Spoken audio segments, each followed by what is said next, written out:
ஓம் அமிர்தீஸ்வரி நமக. ஓம் நம சிவாயா. நாம் இன்னைக்கு ஸ்ரீ குரு கீதை புத்தகத்தில் முதல் அத்தியாயத்தில் 81வது ஸ்லோகம் பார்க்க போகிறோம். ஸோ லாஸ்ட் வீடியோவில் என்ன பார்த்தோம்னு சொல்லிட்டு ஒரு ரீகால் பண்ணிட்டு வந்துடலாம். லாஸ்ட் வீடியோவில் என்ன பார்த்தோம்? குருவிற்கு மேலான தத்துவம் கிடையாது, குருவை விட சிறந்த தவம் கிடையாது, குருவை விட மேலான ஞானமும் கிடையாது. ஸோ அந்த குருவுக்கு நமஸ்காரம். அடுத்தது, என்னுடைய குரு சகல சராசரங்களுடைய தலைவர், என்னுடைய குரு ஜெகத் குரு, என்னுடைய ஆத்மா எல்லாத்தோடைய ஆத்மாவும் அப்படிங்கிற தத்துவத்தை நமக்கு விளக்கிறது குரு தான். ஸோ அப்படியாப்பட்ட குருவுக்கு நமஸ்காரம். அடுத்தது, அனைத்தின் ஆதியும் அந்தமும் குருவே ஆவார். ஸோ குரு எல்லாவற்றிற்கும் மேலான தெய்வம். குருவோடைய நாமத்துக்கு சமமான வேற மந்திரம் இந்த உலகத்துல கிடையாது, இந்த உலகத்துல இந்த பிரபஞ்சத்திலேயே கிடையாது. அப்படியாப்பட்ட குருவுக்கு நமஸ்காரம். அடுத்தது, நமக்கு ஆபத்து வரும்போது நமக்கு ஒரே ஒரு அடைக்கலம் தான் இருக்குது, அது குரு தான். அப்படியாப்பட்ட குருவுக்கு நமஸ்காரம். அடுத்தது, உலகம் குருவோட இதயத்தில் இருக்கு. ஸோ உலகத்தோடைய இதயத்துல குருவும் வசிக்கிறார். ஸோ உலகமும் குருவும் வேற வேற கிடையாது. ஸோ அந்த குருவுக்கு நமஸ்காரம்னு சொல்லி பார்த்தோம்.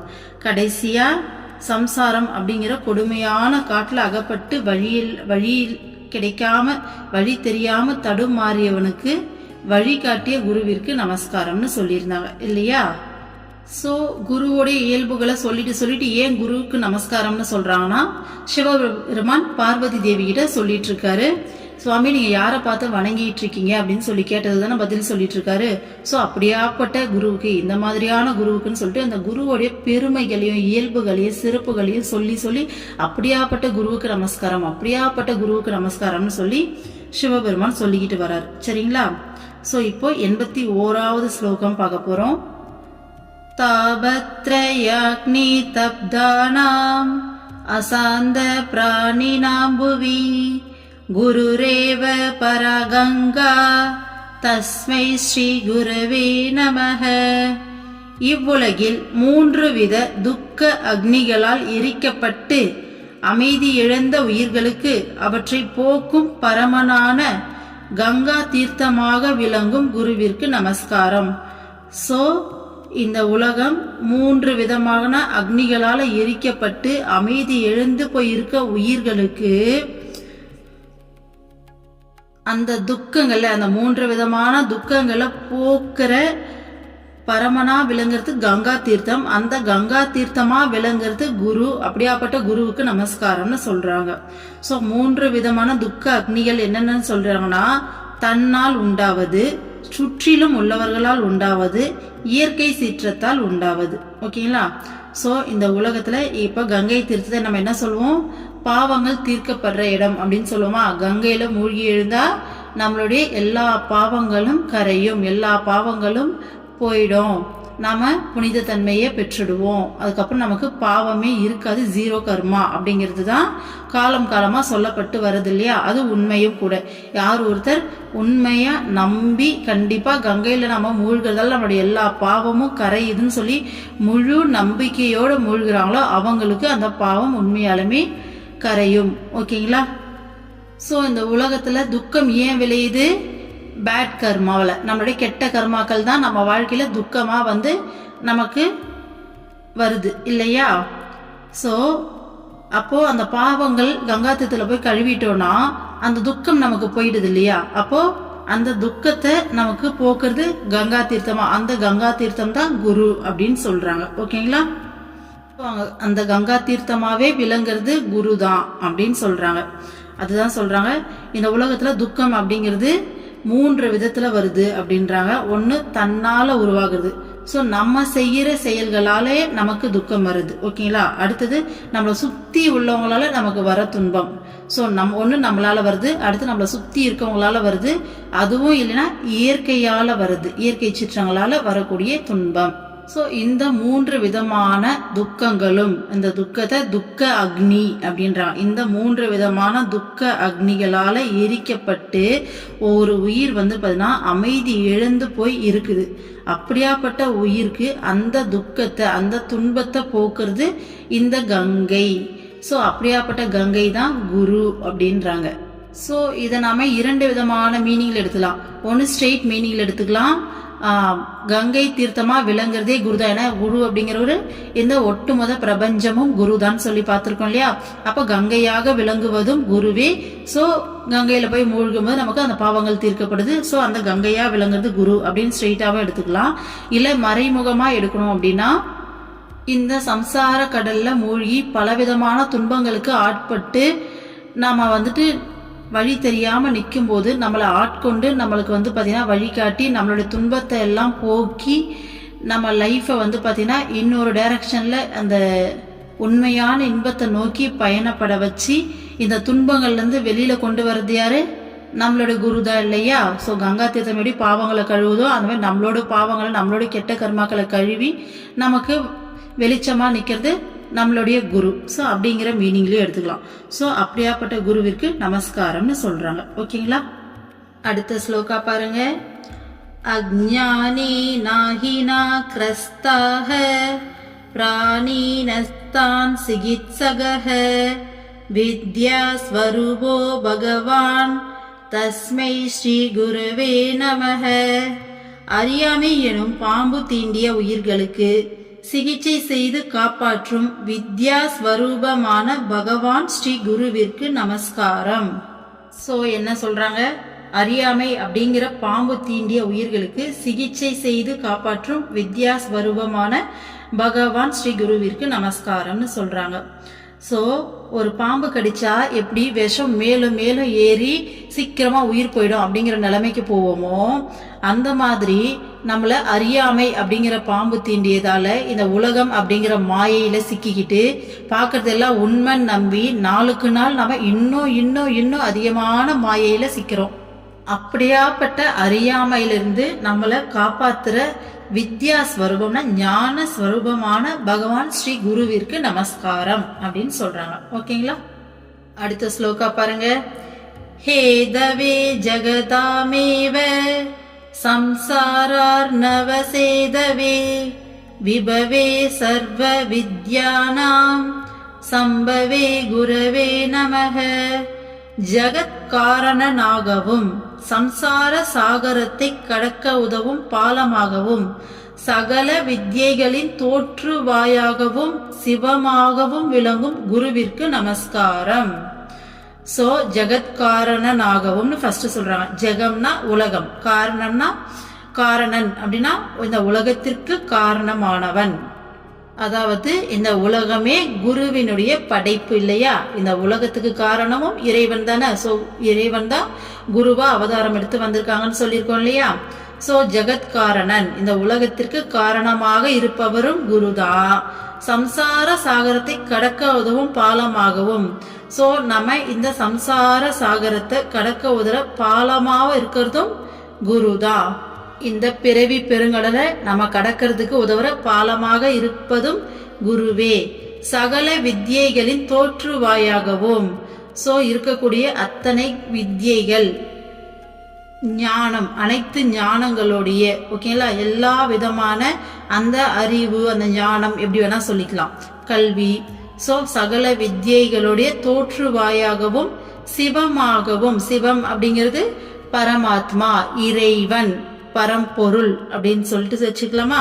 சோ அந்த மீனிங்ல தான் இங்க சிவமாகவும் சொல்லிருக்கான். சோ அந்த இறைவனாகவும் பரம்பொருளாகவும் விளங்கும் குருவிற்கு நமஸ்காரம்.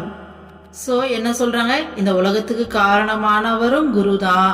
சம்சார சாகரத்தை, இந்த பிறவி பெருங்கடலை கடக்க உதவுறதும் குருதான். இங்க இருக்க அத்தனை ஞானங்களுடைய தோற்றுவாயும் குருதான். இங்க இருக்க அந்த பரபிரம்மமா விளங்குறதும் குருதான். ஆக மொத்தம் குருதான். இங்க எல்லாமே குருவை தவிர வேற எதுவுமே இல்லைங்கிறது தான் விதவிதமா சொல்லிக்கிட்டு வராங்க. ஓகேங்களா. சோ நாம இதை திரும்ப திரும்ப திரும்ப கேட்கும் போது நமக்கு நல்ல ஒரு அண்டர்ஸ்டாண்டிங் வரும். இங்க குருவை தவிர வேற எதுவுமே கிடையாது, இங்க எல்லாமே குரு தான்.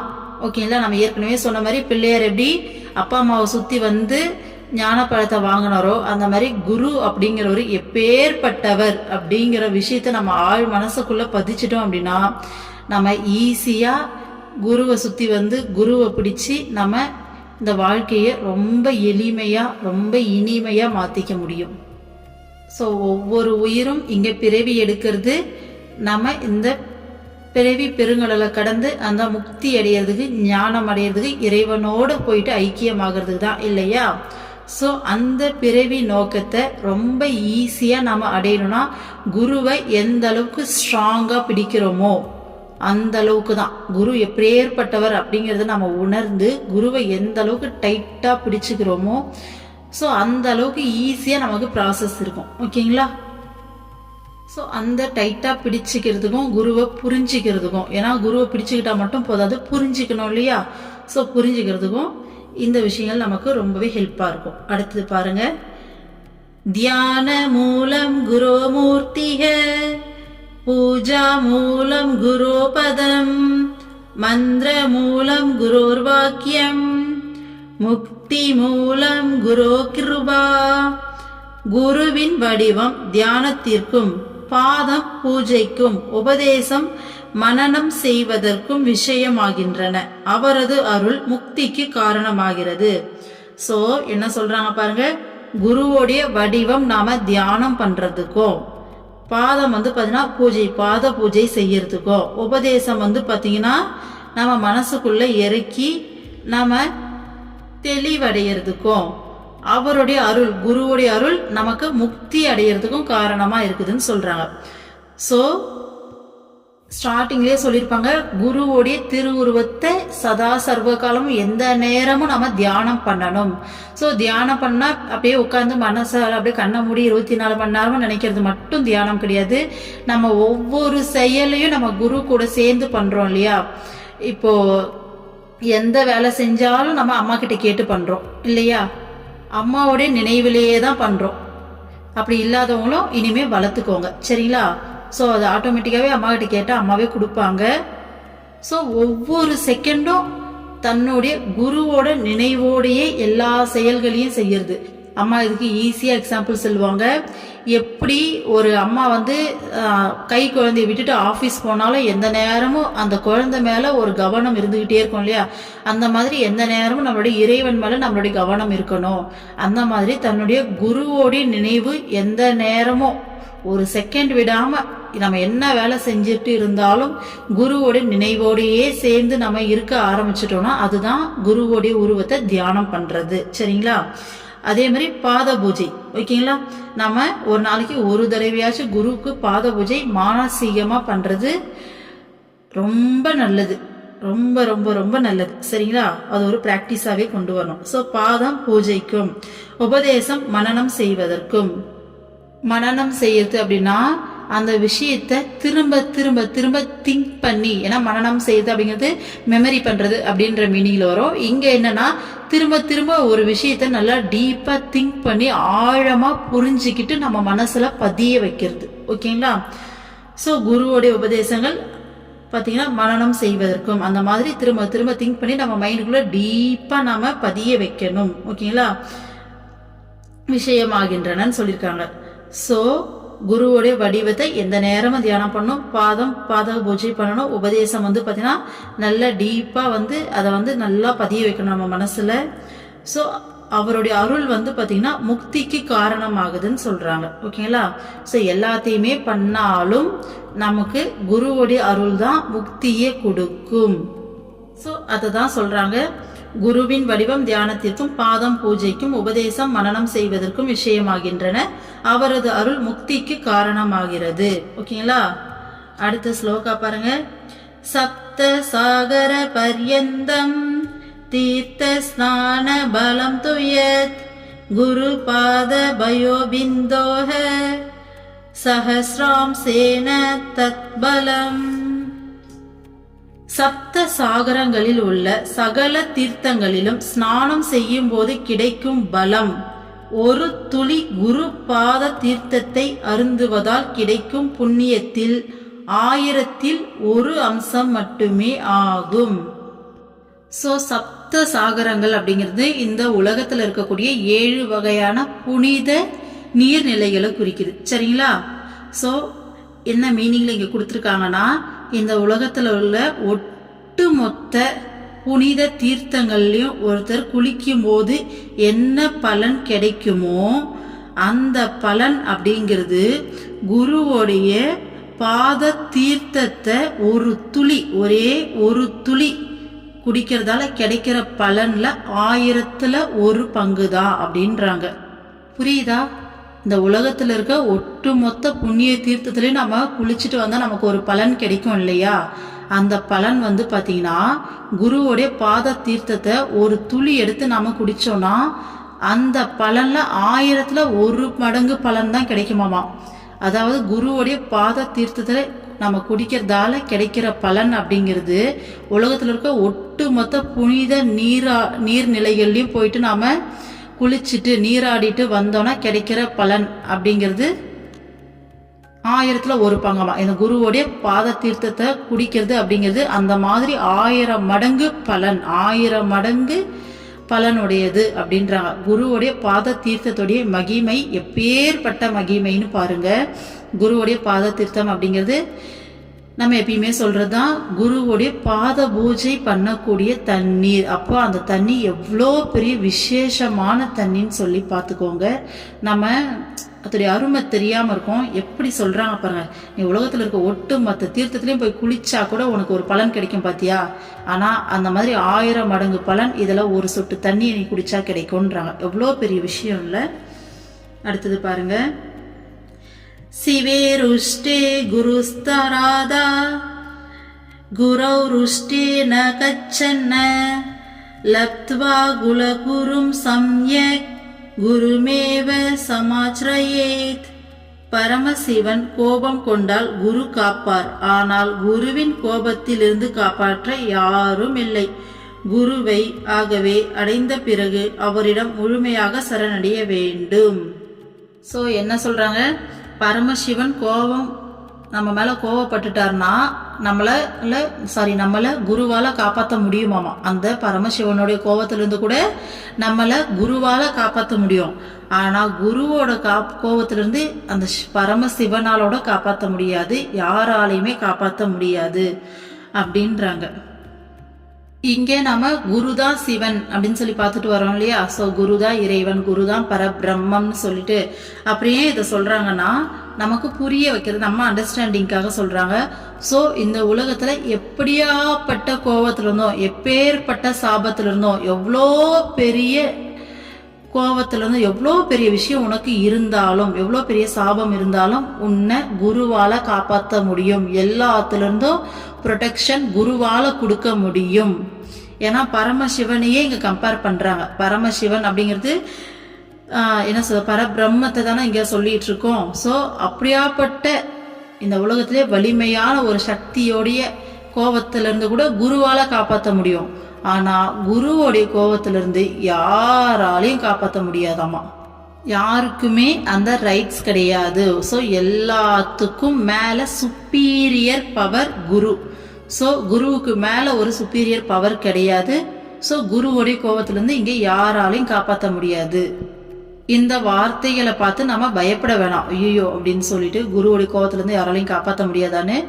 ஸோ குரு அப்படிங்கிறவங்க கருணையே வடிவான வடிவம், அன்பே வடிவான வடிவம். அவங்க நம்மளால கோவலாம் படமாட்டாங்க. நம்ம எவ்வளோ தப்பு பண்ணும் போதும் நம்மளை அவ்வளோ பொறுத்து நம்மளை திருத்துறதுக்கான வழியை மட்டும்தான் பார்ப்பாங்க. சரிங்களா? இதை நம்ம எதுக்கு எடுத்துக்கலாம்னா அவனுடைய பவரை தெரிஞ்சுக்கலாம். குரு அப்படிங்கிறவங்க எப்பேற்பட்டவங்க அப்படிங்கிறத நாம தெரிஞ்சுக்கிறதுக்காக, புரிஞ்சுக்கிறதுக்காக இந்த லைன்ஸ் எடுத்துக்கலாம். ஓகேங்களா? ஸோ குரு அப்படிங்கிறவங்க the superior power of this universe. ஓகேங்களா? ஏன்னா அம்மாவுடைய வாழ்க்கை வரலாறு கதையிலே இருக்கு. அம்மாவுடைய அண்ணன் சுபகன் அப்படின்னு சொல்லி பேரு. அம்மா சின்ன வயசுல நிறைய இடைஞ்சல்களை எதிர்கொண்டு தான் இந்த நிலைமைக்கு இன்னைக்கு வந்திருக்காங்க. கொஞ்சம் நெஞ்சமான கஷ்டத்தெல்லாம் அம்மா அனுபவிக்கல. ஆனா அவங்கள எவ்வளவு தூரம் கஷ்டப்படுத்தும் போதும், அடிக்கும் போதும், திட்டும் போதும், வீட்டை விட்டு வெளியில துரத்தும் போதும் எதுக்குமே அம்மா ஒரு இம்மி அளவு கூட கோவப்படவே இல்லை. எல்லாத்தையுமே பொறுத்துக்கிட்டாங்க, எல்லாத்தையுமே பொறுத்துக்கிட்டு தான் வாழ்ந்தாங்க. ஓகேங்களா? ஆனா அம்மா தேவி பாவத்தை தரிசனம் கொடுத்துட்டு இருக்கும்போது போற பெண்களை பாத்தீங்கன்னா இடையூறு பண்ணுவாரு அம்மாவுடைய அண்ணன் சுபகன். அப்போ அதுல ஒரு பொண்ணு, ஒரு லேடி, ஒரு அம்மா அம்மா கிட்ட அழுவாங்க. அம்மா, உன்னை பார்க்க வர இடத்துல எனக்கு இப்படி ஒரு இடையூறா? பார்த்துக்கிட்டு தானே இருக்க, இன்னும் எத்தனை நாளைக்கு இதை வந்து நான் கஷ்டப்படுறது, ஏமா அப்படின்ற மாதிரி அழுவாங்க. அப்போது அந்த குழந்தையோட அந்த அழுகையை பார்த்து தன்னை எவ்வளோ கஷ்டப்படுத்தும் போதும் எவ்வளோ பண்ணியிருக்காங்க, வீட்டை விட்டே வெளியில் துரத்திருக்காங்க, அம்மா வெட்ட வெளியிலேயே உட்காந்து 1 வருஷம் அப்படியே தியானம் பண்ணியிருக்காங்க, அவ்வளோ சாப்பாடு கிடையாது, தண்ணி கிடையாது, எதுவுமே கிடையாது. அப்படியெல்லாம் இருந்த அம்மா அவ்வளோ துன்பத்தையும் தாங்கிக்கிட்டவங்க தன்னுடைய குழந்தையோடைய அந்த அழுகையை அந்த துன்பத்தை அம்மாவால் தாங்க முடியல. தேவி பாவ தரிசனம் கொடுக்கும்போது அம்மா சொல்லிடுவாங்க, இன்னும் 1 வாரத்தில் அவன் வந்து அவனோட உயிர் போயிடும் அப்படின்னு சொல்லிடுவாங்க. ஸோ இதுதான் வந்து பார்த்தீங்கன்னா குருவுடைய கோபத்துக்கு ஆளாகிறது. சரிங்களா? ஆனால் சொல்கிற மாதிரி அந்த 1 வாரத்தில் அவங்களுடைய உயிர் போயிடும். ஓகேங்களா? அம்மாவே தான் அந்த 1 வாரமாக அவங்களுக்கு உடம்பு சரியில்லாமல் இருக்கும்போது ஃபுல்லாக போய் அம்மா தான் டேக் கேர் பண்ணுவாங்க, அம்மா தான் எல்லா வேலையும் செய்வாங்க, செஞ்சு பார்த்துப்பாங்க. ஆனால் அப்படி போன அவ்வளோ என்ன சொல்கிறது, அம்மாவை அவ்வளோ டார்ச்சர் பண்ணியிருக்காங்க, வர பக்தர்கள் அவ்வளோ துன்புறுத்திருக்காங்க. ஒரு மகாத்மா கிட்டே இவ்வளோ விஷயத்த பண்ண அப்படியாப்பட்ட ஒரு ஜீவனுக்கே அம்மா என்ன பண்ணுவாங்கன்னா, அவங்க வீட்டில் வாக்குறுதி கொடுப்பாங்க, இன்னும் 3 வருஷத்தில் திருப்பி அதே ஆத்மா அவங்க அக்காவுடைய வயிற்றில் வந்து பிறக்கும் அப்படின்னு சொல்லிட்டு சொன்ன மாதிரி அவங்க அண்ணன் 3 வருஷத்தில் அவங்க அக்காவுடைய வயிற்றில் வந்து பிறப்பாரு. பிறக்கிறது எப்படி பிறப்பார் தெரியுமா? அம்மா சொல்லுவாங்க, அந்த ஆசிரமத்தை அந்த ஆத்மா அவ்வளோ பெரிய பாவப்பட்ட ஆத்மா அந்த ஆசிரமத்தை 3 வருஷமாக சுற்றியே முழுமையாக தூய்மை அடைஞ்சிருச்சு அம்மா. ஸோ இப்போ வந்து பார்த்தீங்கன்னா நல்ல தூய்மையான ஒரு ஆத்மாவை வந்து அது பிறவி எடுத்திருக்கு. ஸோ அம்மாவே அந்த குழந்தைக்கு வந்து பேர் வைக்கிறாங்க சிவன் அப்படின்னு சொல்லிட்டு அழகாக வளர்க்குறாங்க. ஸோ அது வந்து பார்த்தீங்கன்னா ஒரு தெய்வ பக்தியோட சின்ன வயசில் நல்ல பக்தி நிறைஞ்ச ஒரு குழந்தையாக வந்து வளருது. ஓகேங்களா? அப்போது குருவோடைய கோபம் கூட ஒரு கருணை தான். அந்த ஆத்மாவை அப்படியே விட்டுருந்தா அது இன்னும் எவ்வளோ பாவத்தை அந்த பிறவியில் செஞ்சுருக்குமோ தெரியாது. அதை வந்து பார்த்தீங்கன்னா தடுத்து அந்த பிறவியிலேருந்து அதை வெளியில் எடுத்து அடுத்த பிறவியை நல்ல பிறவியாக கொடுக்கறது அப்படிங்கிறது குருவோடைய கோபமும் ஒரு கருணையே. பகவத்கீதையில் கிருஷ்ணர் சொல்லுவார், துரியோதன டீம் வந்து பார்த்தீங்கன்னா, நீ என்ன சொல்கிறது, நீ இந்த வெறும் உடலை மட்டும்தான் பார்க்குற, ஆக்சுவலாக இது எல்லாமே ஆத்மா, அந்த ஆத்மா இதுக்கு மேலேயும் அநீதி செய்யறதுக்கு நாம் அலோவ் பண்ணக்கூடாது, அப்புறம் அது அந்த ஆத்மாவுக்கு நம்ம செய்கிற கெடுதல் தான். ஸோ இதுக்கு மேலே அது உயிரோடு இருந்தால் இன்னும் அநீதி செஞ்சு இன்னும் பாவத்தை தான் சேர்த்துக்கும். ஸோ அதை வந்து பார்த்திங்கன்னா நம்ம முக்தி அளிக்கிறோம், இந்த இதுலேருந்து முக்தி அளித்து அடுத்த பிறவியாச்சும் அது உருப்படியாக பிறக்கட்டும்னு சொல்லிட்டு கிருஷ்ணர் சொல்லுவார் இந்த வார்த்தையை. ஸோ அதுதான் கிருஷ்ணர் வந்துட்டு ஒரு மகா குரு இல்லையா? ஸோ குருவுடைய கோபம் கூட ஒரு வரம் தான். அதனால் நம்ம குரு கோவப்பட்டால் நம்மளை யாரும் காப்பாற்ற முடியாதா அப்படின்னு சொல்லி பயப்பட வேண்டாம். ஆனால் அவ்வளோ சீக்கிரம் கோவங்கிறது படவே மாட்டாங்க. அவ்வளோ ஒரு பொறுமையோட கருணையோட அன்போடைய வடிவம். நம்ம எவ்வளோ தவறுகள் செய்யும் போதும் ஒரு என்ன சொல்றது, ஒரு குழந்தையோட தப்பை கூட அம்மா ஒரு கட்டத்துக்கு தான் பொறுத்துவாங்க, ஆனால் குரு வந்து அதுக்கும் மேலே பொறுத்துப்பாங்க. ஸோ இங்கே என்ன சொல்கிறாங்க, பரமசிவன் கோபம் கொண்டால் குரு காப்பார், ஆனால் குருவின் கோபத்திலிருந்து காப்பாற்ற யாரும் இல்லை. குருவை ஆகவே அடைந்த பிறகு அவரிடம் முழுமையாக சரணடைய வேண்டும். ஸோ நம்ம ஒன்ஸ் நம்ம லைஃப்பில் குருவை அடைஞ்சிட்டோன்னா டைம் வேஸ்ட் பண்ணாமல், டைம் வேஸ்ட்டு தான் இந்த உலக பொருட்கள் பின்னாடி இந்த ஆசையில் இந்த பொய்யான மயக்கத்தில் சிக்கிக்கிட்டு குருக்கிட்ட சரணாகதி அடையாமல் பயந்துக்கிட்டு ஒளிஞ்சிக்கிட்டு நம்ம ஒரு வாழ்க்கையை வந்துட்டு நம்ம தேவைக்கு போயிட்டு வரோன்னா நம்மளோட முட்டாள் யாருமே கிடையாது. நிஜமாக சொல்கிறேன், நம்மளை விட முட்டாள் இந்த வாழ்க்கையை வீணாக்குறவங்க இந்த உலகத்திலே யாரும் இருக்க முடியாது. அட்லீஸ்ட் எனக்கு உண்மை தெரியல, எல்லாரும் ஏதோ சொல்கிறாங்க, எனக்கு உண்மையை புரிய வைங்க, எனக்கு சரணாகதி மனப்பான்மையை கொடுங்க அப்படிங்கிற விஷயத்தோடு நம்ம அவங்கக்கிட்டேயே வேண்டலாம். ஓகேங்களா? அப்படியாச்சும் வேண்டி எப்படியாச்சும் குருவை பிடிச்சி நம்ம போனால் மட்டும்தான் வாழ்க்கை பிரயோஜனம். ஓகேங்களா?